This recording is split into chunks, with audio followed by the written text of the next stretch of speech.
आज के इस वीडियो में बुनियादी पुलिस प्रशिक्षण केंद्र गया में आयोजित सिपाहियों के सत्रांश परीक्षा 2022 में पूछे गए लघु अधिनियम से संबंधित लघु उत्तरीय प्रश्न एवं दीर्घ उत्तरीय प्रश्नों को देखते हैं।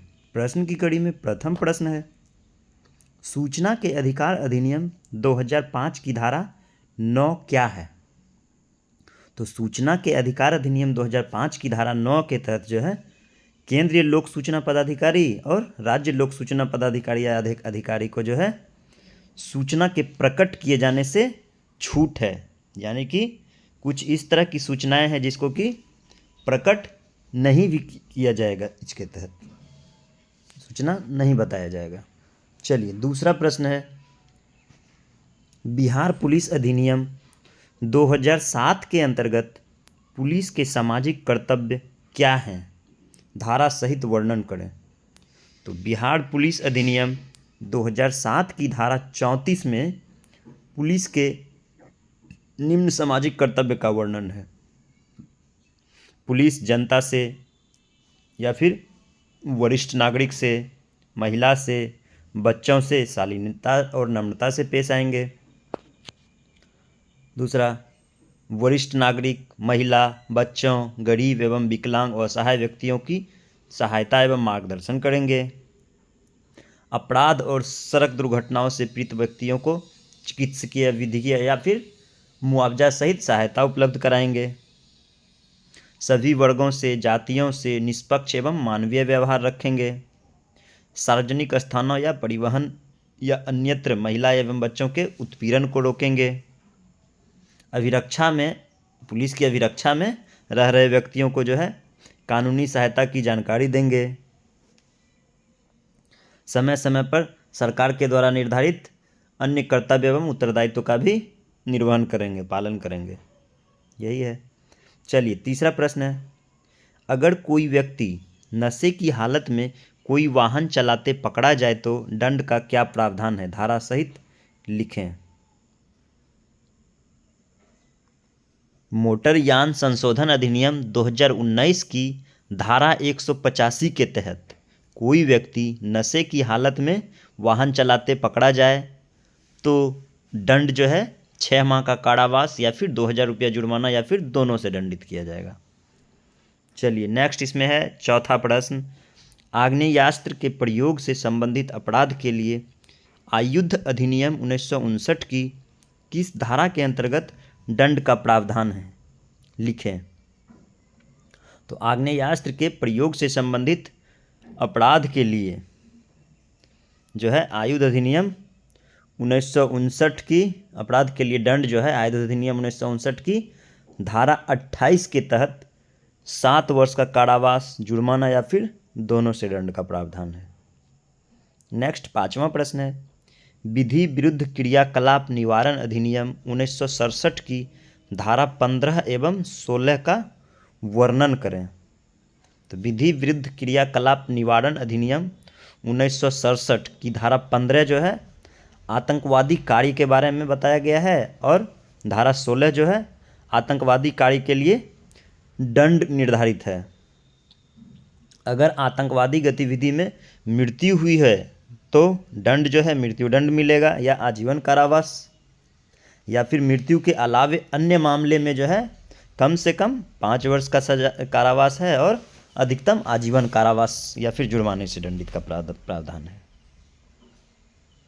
नेक्स्ट छठा नंबर प्रश्न है, NDPS act narcotics, drugs and psychotropic substances act क्या है?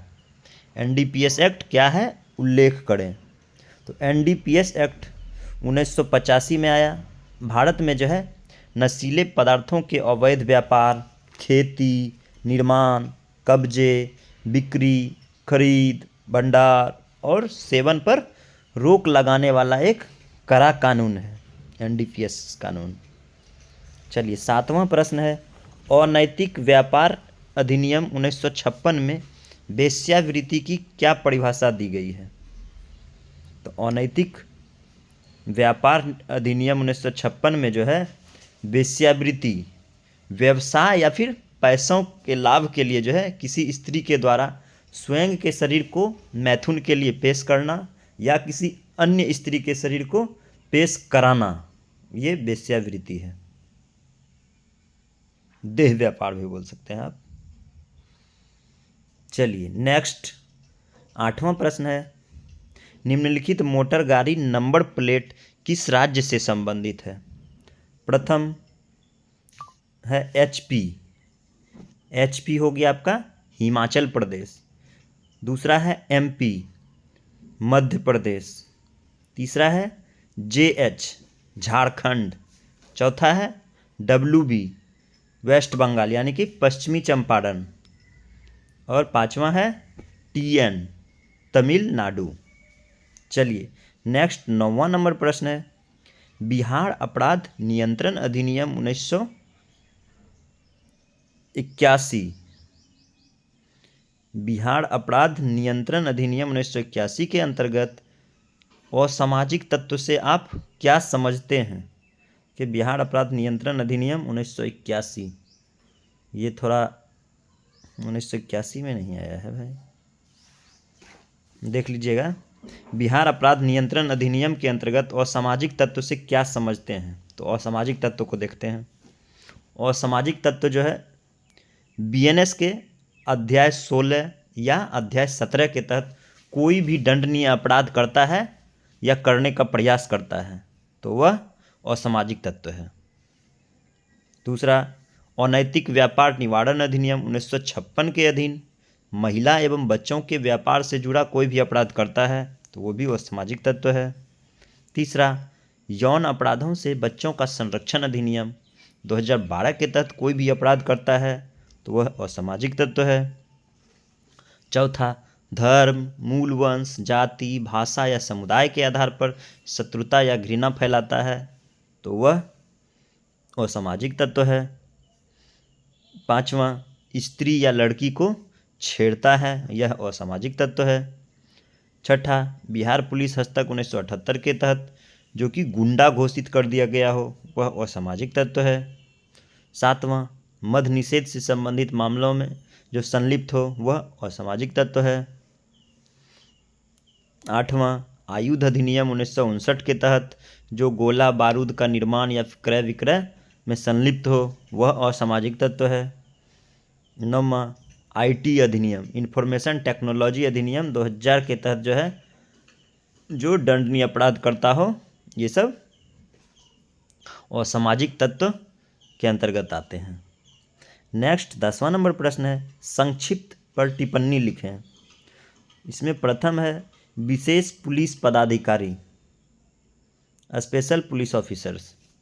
विशेष पुलिस पदाधिकारी वे पुलिस पदाधिकारी जिन्हें आपात स्थितियों, विशेष आयोजनों या सार्वजनिक व्यवस्था बनाए रखने के दौरान नियमित पुलिस बल की सहायता के लिए जो है नियुक्त किया जाता है, वही है विशेष पुलिस पदाधिकारी। दूसरा प्रश्न है लोक सूचना पदाधिकारी। लोक सूचना पदाधिकारी सूचना का अधिकार अधिनियम 2005 के तहत नियुक्त एक अधिकारी है जो हर सरकारी संस्था में नागरिकों को 30 दिनों के भीतर RTI मतलब राइट टू इन्फॉर्मेशन के तहत जानकारी प्रदान करने के लिए जिम्मेदार है। तीसरा प्रश्न है हल्का मोटरयान, तो लाइट मोटर व्हीकल जिसको बोल सकते हैं। लाइट मोटर व्हीकल, हल्का मोटरयान जो है इसका वजन 7500 kg से अधिक नहीं होता है। इसमें कार, जीप, वैन, टैक्सी और 3 व्हीलर जैसे निजी और हल्के व्यावसायिक वाहन शामिल हैं। इन्हें चलाने के लिए LMV श्रेणी का ड्राइविंग लाइसेंस चाहिए होता है। चलिए नेक्स्ट देखते हैं लोक संपत्ति।